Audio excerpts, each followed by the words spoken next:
Oscar, mi hermano, entonces Hollywood nos mostró que supuestamente el primer vampiro como tal era Judas por su traición y por el pecado que hizo fue de traicionar al Hijo de Dios. Pero bueno, en ese orden de ideas, muy bacano, muy chévere ver ese punto de vista con el libro de Not. Mi hermano, como su merced lo estaba mencionando, efectivamente internamente hicimos esta investigación con base a un libro que se llama Relatos del Mundo de la Noche. O Mundos de la Noche. O Mundos de la Noche. Que fue quien, perdón, me recuerdo. Miguel Álvarez Correa, el autor. Uno de los autores. Un libro muy interesante porque pues tenía la perspectiva de los años 2000, 1900 tanto, sobre las tribus urbanas y cómo estas influenciaban la sociedad. En ese entonces era el boom, era la sensación hablar de tribus urbanas, pertenecer a una tribu urbana.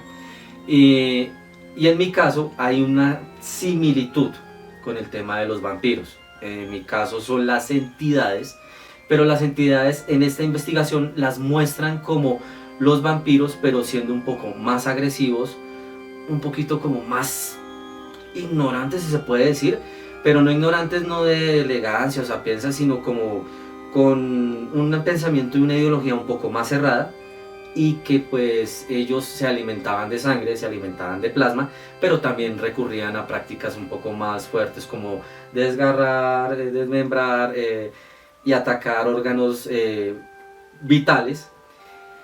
Pero entrando más a fondo y viendo en Latinoamérica, estas entidades se parecen mucho, qué sé yo, como al chupacabras, a los mitos y precolombinos que se transmitieron de voz a voz, que compartimos algo muy similar como el caso de La Llorona, compartimos casos muy similares como el de La Patasola, el Moán, pero pues con una descripción y con nombres diferentes. Entonces estas entidades tienen como esas similitudes, y como Latinoamérica comparte esta riqueza de mitos y leyendas. Pero bueno, audiencia, venimos a lo más trascendental. Las experiencias. Vamos a compartir con ustedes experiencias que vivimos y pues una muy similar, algo que puede... Antes de eso es que bueno, para entrar en contexto, para hacer el especial de Halloween más integral y más interesante, en esta ocasión hemos venido a traerles algunas experiencias personales. Quisimos hacer un contexto histórico, pues para ver de dónde vienen todos estos mitos del satánico, el vampiro, la entidad, el licántropo. Pero déjenos contarles que de primera mano sí hemos experimentado muchos de padecimientos de estas entidades, sobre todo entidades de carácter fantasmal y de carácter satánico. Ahora sí, Víctor, cuéntanos. Gracias, sí, me faltaba conectar esa idea. Y bueno, vamos a empezar con las entidades. En una de las cuantas investigaciones que hemos realizado, nos topamos llegando al antiguo cementerio de Cibaté. Queríamos hacer unas tomas, hacer unos paneos. Nos mostraron unas cuevas con criptografía, se le dice. Sí, pictografía. Pictografía muisca, muy interesante, estuvo muy bonito la asistencia, pero en horas de la noche, siendo más o menos 6:30, 7 de la noche, pues nos llamó ese espíritu de aventura y terminamos metiéndonos, que está permitido, al antiguo cementerio de Cibaté. En ese orden de ideas, pues ustedes ya se imaginarán, tuvimos que hacer dos grupos. Oscar se fue con Cristian, yo me fui con un amigo de la casa, Joso, a hacer una investigación, a hacer un paneo general. Entonces aquí viene la parte que a mí me compete y que pues entra en las entidades. Cuando nos separamos, hicimos un paneo al lado izquierdo, llamémoslo así, del cementerio, yendo hacia el sur.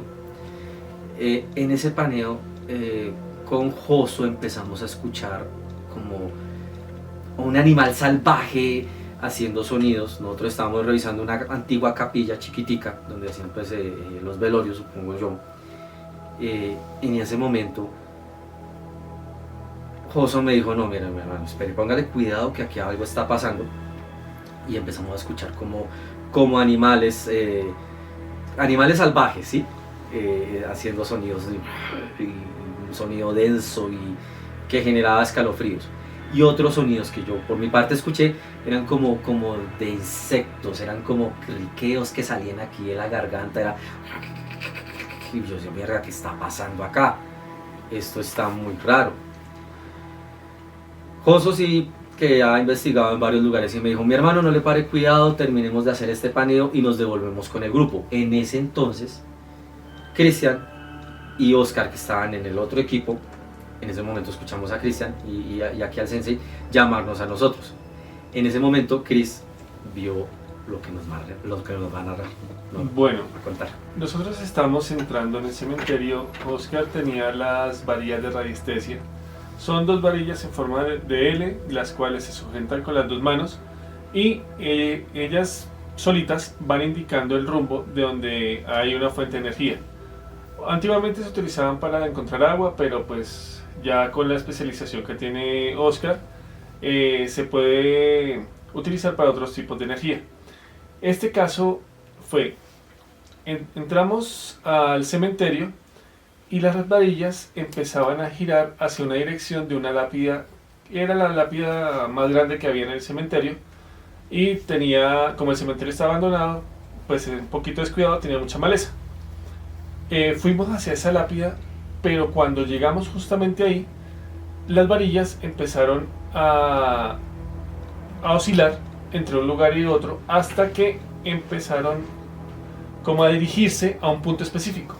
Era un matorral, más o menos de unos 50 de alto, aproximadamente frondoso también, y vimos que había una especie de luz, una lucecita naranja que era un poquito más intensa y después bajaba su intensidad.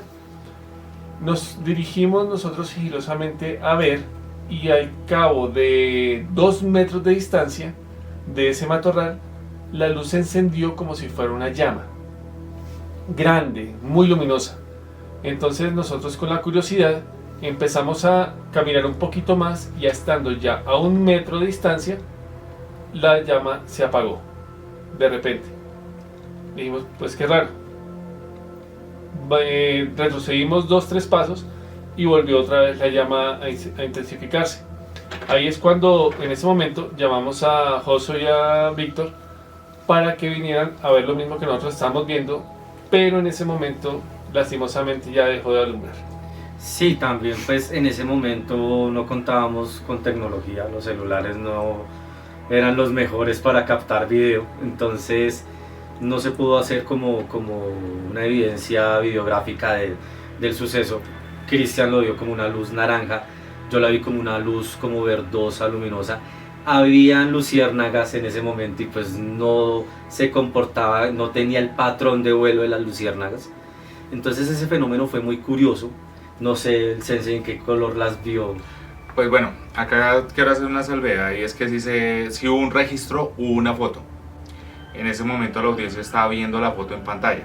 ¿Así? Se alcanza a ver, se alcanza a notar una luz muy pequeña, porque desde el punto donde se tomó la foto realmente pues no alcanzó a agarrar o a tomar pues la luz en toda su intensidad, pero sí hay una luz. Igual lo dejamos a ustedes que juzguen si consideran que esta luz es verdad o no. Están en toda la libertad, y pues digamos que agradecemos los comentarios que nos puedan ofrecer en cuanto a esta investigación, pero sí hubo un pequeño registro que muestra esta luz. Qué chévere poderles mostrar pues esta pequeña chocoaventura. Por último salimos del cementerio, entonces en este caso de las entidades se dieron 2. Algo que lo denominamos en ese momento los elementales, que era esta luz incandescente al lado del matorral. Pero entonces Joso y mi persona vimos un ser del bajo astral, un ser homínido que caminaba a 4 patas, pero también tenía la oportunidad de incorporarse, de una piel pálida, mejor dicho, ni el enfermo más esto por problemas de sangre es tan pálido en la vida, ultramente delgado y con la cara ovalada y alargada. Eso fue lo que yo vi. En ese momento Josué me dijo, venga, ya deje de mirarlo, no le pone cuidado, déjelo ahí. Entonces en ese lugar había un conflicto, ¿no? Estas dos entidades estaban peleando, no peleando por el territorio, sino compartiendo como un propósito en común, alejar a la gente, ¿sí? No, venga, no se acerquen, no pasen más de acá. El elemental se manifestó a su forma, este ser del bajo astral que denomino yo, se comportaba de otra. Ahora sí, Sensei, sobre el vampirismo, si se nos tiene unos relatos o qué cuentas. Bueno, acá, digamos que esto es una colección de relatos que se cuentan desde Argentina hasta México. Yo me atrevería a decir que inclusive en Estados Unidos, porque en Estados Unidos es muy famosa una leyenda sobre un vampiro de New Orleans, pero no me va a remitir a esa leyenda. Digamos, vamos a tocar acá dos puntos que son claves sobre la historia del vampirismo presuntamente real en Latinoamérica, específicamente en Bogotá, Colombia. ¿Y cuáles son los dos lugares que relatan esas historias de vampirismo? El primer lugar es La Candelaria. La Candelaria, pues para las personas que no sean de Colombia, es un barrio colonial, fue de los primeros fundados en la ciudad de Bogotá hace más de 400 años. Y pues por lo mismo, por el barrio, por tener la edad que tiene muchísimas historias de espantos, historias de conflictos, de complots políticos, y asimismo también tiene muchas historias paranormales. Y otro sitio que es muy icónico dentro de la ciudad de Bogotá es Monserrate. Monserrate es un cerro, el cual tiene pues en la cima una capilla muy famosa, conocida en todo el país, la cual también está rodeada de muchos mitos y leyendas. Nosotros, haciendo una triangulación de investigaciones de diferentes relatos, podemos concluir lo siguiente, viendo la historia de Caín, de los 12 clanes vampíricos, porque pues digamos que viendo el vampirismo, esperamos tocar este tema más a fondo en otro capítulo, ya netamente dedicado al vampirismo, todas sus clases, los rangos de poder, entre otros temas. Al parecer acá en Bogotá hay varios clanes vampíricos. Al parecer hay dos clanes imperantes que están afincados tanto en la Candelaria, en el barrio de La Candelaria, como en el Cerro de Monserrate. Hace poco un disc jockey muy famoso hizo una investigación en el Cerro de Monserrate y él lo que relata es que no encontró nada, pero lo que pasa también es que según cuentan las historias de los vampiros, no hubo posibilidad de que él encontrara algo, porque las capacidades de los vampiros superan las capacidades humanas. ¿Cuáles son las capacidades de los vampiros? Ya vimos las maldiciones de Caín. Sí, inmortalidad, no pueden ver la luz del sol, no pueden alimentarse, no pueden tener progenie. Pero aparte de eso, como el mismo Caín absorbió la magia de Lilith, supuestamente tuvo otros dones. ¿Cuáles eran esos dones? Moverse más rápido que la velocidad del sonido, super fuerza, super resistencia. Al parecer tenía dominio mental sobre otras criaturas biológicas, es decir, tenía la capacidad de la hipnosis, entre muchas otras facultades. Si tenemos eso en cuenta, es fácil para un vampiro ubicarse en un sector sumamente oculto aquí en el Cerro de Monserrate. Entonces, no, digamos que el mito no es tan descabellado, y ningún investigador, por eficaz que sea y por profesional y bueno que sea, va a dar con una guarida de esos vampiros. ¿Sí? Es algo ilógico. Pero bueno, yo le voy a ceder la palabra a la señorita Joana, porque ella tiene una historia supremamente interesante sobre resucitados. Voy a citar a JJ Benítez y ya te doy la palabra. ¿Qué nos dice JJ Benítez sobre los resucitados? Son aquellas personas que después de fallecidas vuelven a su corporeidad y se manifiestan a sus seres queridos. Pero la historia la dejo en boca de la persona que la vivió. Joana. Bueno, gracias, Camilo. Bueno, esta historia es de cuando yo era pequeña. Yo sí creo muchísimo en todo esto, pues precisamente por vivencias personales que me han pasado a mí y a mi familia. Resulta que mi abuelito se murió en el año 97, yo ahí tenía 3 años. Pues la verdad que para mí no fue algo, o sea, pues yo lo lo quería mucho y todo, pero no fue algo tan traumático porque pues ahí no tenía como la conciencia de que era la muerte, que ya no iba a volver a ver a un ser querido. Más adelante, yo me acuerdo que pues ya muchísimo más adelante estaban, incluso yo tengo de referencia la novela Betty la Fea. Sí. Estábamos en la sala con mi familia y me dijeron vaya y prenda el televisor que estamos hablando, pues eran los adultos. Y yo entré al cuarto de mi abuelita, que pues era el que ella compartía con mi abuelito. Está aquí el armario, está la cama y el televisor y pues la entrada de la puerta. Yo pues siempre he sido súper miedosa. Y pues lo que yo hice fue como entrar revisando el cuarto. Mi mamá me prendió la luz, pero no quiso entrar.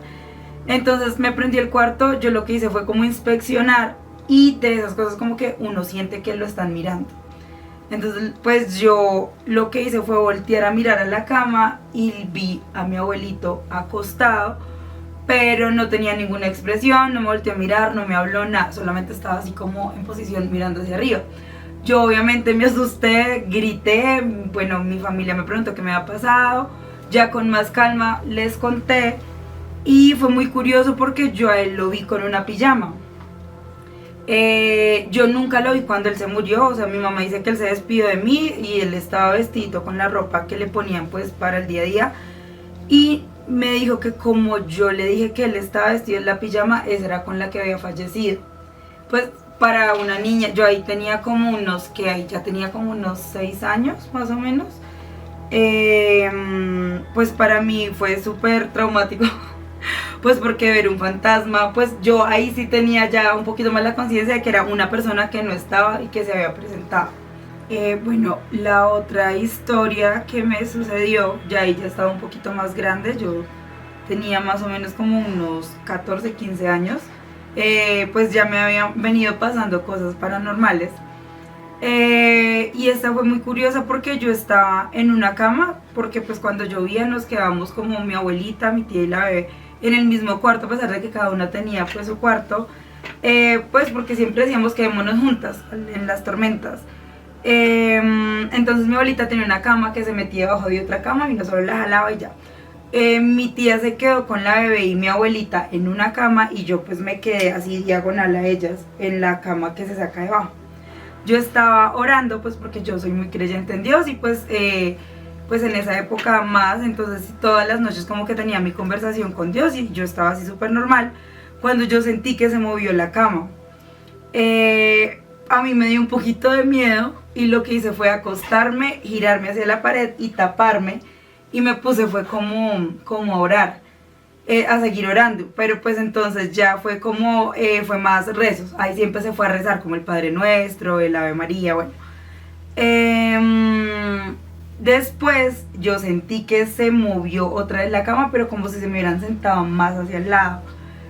Ahí yo empecé a cantar como, bueno, empecé a decir como, bueno, voy a empezar a cantar canciones así cristianas, católicas, bueno, lo que se me vino a la cabeza porque tenía muchísimo miedo.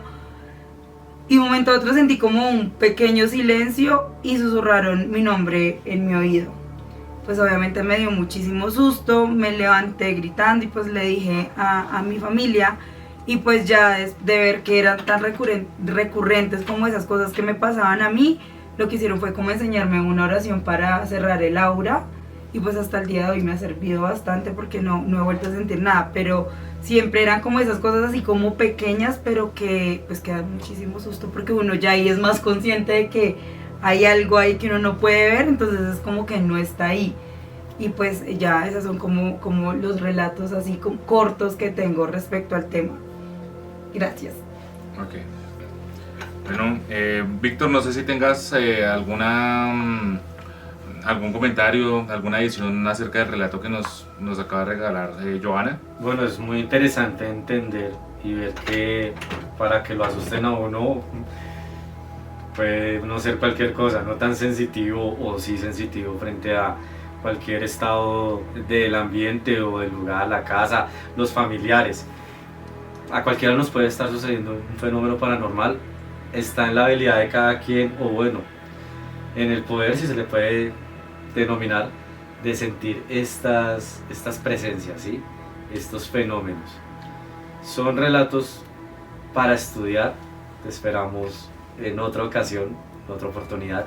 Más allá de otro especial, tener la oportunidad de ahondar más en estos relatos, desglosarlos, darles nuestro toque, que es la parte investigativa, un poco ñoña, pero que nos sirve para darle fuerza a estos fenómenos. Entender, no es que simplemente fue que me asustaron y yo vi una sombra de eso, pero bueno, parce, puede suceder un sinfín de cosas pues para que se dé esto, pero lo tuyo, solamente como lo está relatando, como nos tienes a nosotros en estos momentos aquí agarrados de la silla, nos demuestra que fue una situación muy difícil, más para una niña, la edad que tenías en ese entonces, y hermano, se siente hasta acá esa intensidad en el relato. Entonces, ante todo, muchísimas gracias por acompañarnos, por darnos la oportunidad de saber tus historias, que como tú dices, que sean muy pequeñas, es lo más significativo, ¿sí? Muy rico. Te hacemos la invitación a partir de este momento para que nos acompañes en otra oportunidad. A ustedes, amigos, les agradezco muchísimo por el trabajo, por la investigación.